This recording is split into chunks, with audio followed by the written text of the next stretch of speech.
જાય છે જ્યાં તેનો પત્નીનું અવસાન થયું છે, પરંતુ એને લાગણી નથી, પરંતુ શું કર્યું એને તો કે પોતાની ફરજ એ સારી રીતે બજાવે છે. પછી આપણે આગળ જોઈએ તો કે આમ તો દૂરથી જોનારાને વલ્લભભાઈનું વ્યક્તિત્વ એકદમ રૂષ લાગતું હતું.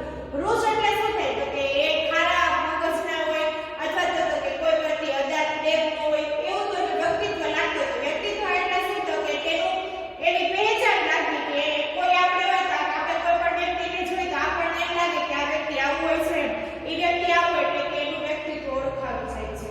સ્વભાવ પણ બહુ કડક છે એવી છાપ પડતી હતી.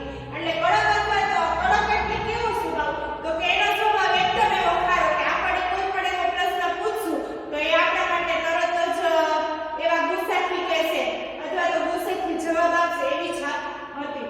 પણ એ તેમની બોલી સચ્ચાઈ અને આખો બોલાપણાનો લીધે એમ લાગતું હતું. એટલે શું તો કે તેને એક જે પોતે કહેતા તો કે સાચું જ હતું એમ. ગમે તે વ્યક્તિ હોય એને બધાને તમે એક જ માનીને હાલવાનું. ગમે તે વ્યક્તિ હોય એને શું તો કે સાચું જ કહેવાનું, કોઈ દિવસ ખોટું નહીં કહેવાનું. અને એની બોલી શું હતી તો કે ઉતાવળી હતી. એના લીધે શું લાગતું હતું લોકોને કે તે પોતે કડક સ્વભાવ છે. ખરેખર તો તેઓ નાળિયેર જેવા જ હતા. નાળિયેર ઉપરથી કઠણ અને બરછટ લાગે પણ અંદરથી મીઠું અને કોમળ હોય છે. અહીંયા તો કે આપણે જોઈએ તો કે નાળિયેર સાથે તેનો સ્વભાવ સરખાવેલો છે. આપણે નાળિયેર આપણે જોઈએ તો કે આપણે એની છાલ ઉતારી તો કેવું હોય તો કે એકદમ કઠણ હોય છે, અને અંદર આપણે જોઈએ તો કે પાણી હોય એ મીઠું હોય છે અથવા તો મલાઈ હોય એ મીઠું હોય અને કેવું હોય તો કે કોમળ. કોમળ એટલે તો કે નાજુક હોય. તેમના સ્વભાવની ખાસિયત એ હતી કે કોઈનાથી પણ ડરતા નહીં. એટલે તો કે કોઈનાથી પણ એ બીતા જ નહીં એમ કે આ વ્યક્તિને હું આમ કહીશ તો એને ખોટું લાગશે અથવા મારી હારે નહીં બોલે એવું કાંઈ એને નહોતું. ભલભલાને પણ કોઈ જ શરમ વગર સાચું ને સત્ય સંભળાવી દેતા હતા. વળી તેમની વાણીમાં જૂનજૂસો અને સચ્ચાઈનો રંગો રહેલો હતો. ભલભલાને એટલે તો કે કોઈ પણ વ્યક્તિને તો કે એને શરમ ન હોય કે આ વ્યક્તિનું આવી રીતના કહીશ તો એ વ્યક્તિ મારી સામે કેવી રીતના બોલશે કે નહીં બોલે એવી કાંઈ શરમ નહોતી એમ કે બધાને સાચું અને સ્પષ્ટ જ કહી દેતા કે ચોખ્ખું જ કહી દેતા કે આ વાત છે અને આવી રીતના છે અથવા તો તારો સ્વભાવ આવો છે.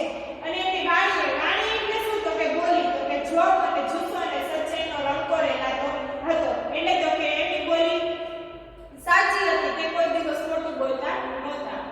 પછી આપણે જોઈએ તો કે આને બારડોલી લડતની હવે આગળ વાત કરવામાં આવી છે. આપણે જોઈએ તો કે બારડોલીની લડત વખતે એક પત્રિકા પ્રગટ કરી હતી અને એક જાગૃત નેતા તરીકે ચેતવણી આપતા તેમણે લખ્યું હતું લડાઈ લડવી હોય તો લગ્નમાં માહોલ વાનું ન પોસાય. કાલ સવારે ઉઠીને તમારે ઉદ્યાનથી આથમણ સુધી ઘરે ને તાળા મારી ખેતરમાં ફરતા રહેવું પડશે. પછી એને શું કર્યું તો કે બારડોલી લડત છે એમાં એક પત્રિકા જાહેર કરી કે જે આ લડતમાં ભાગ લેતા હોય એને શું કરવાનું તો કે જાગૃત નેતા તરીકે એને ચેતવણી આપી હતી. લડાઈ લડવી હોય એટલે કે તો કે જો તમારે આ લડત સાચા દિલથી લડવી હોય તો લગ્નમાં મહાલવાનું ન પોસાય. એટલે તો કે લગ્નમાં જવાનું પોસાય નહીં, કોઈ દિવસ રજા નહીં રાખવાની. કાલ સવારે ઉઠીને તમારે ઉદ્યાનથી આઠમણ સુધી ઘરે ને તાળા મારવાના. એટલે તો કે સવારે ઉઠીને શું કરવાનું તો કે ઘરે તાળા મારીને અહીંયા આવતું રહેવાનું સવારથી તે સાંજ સુધી.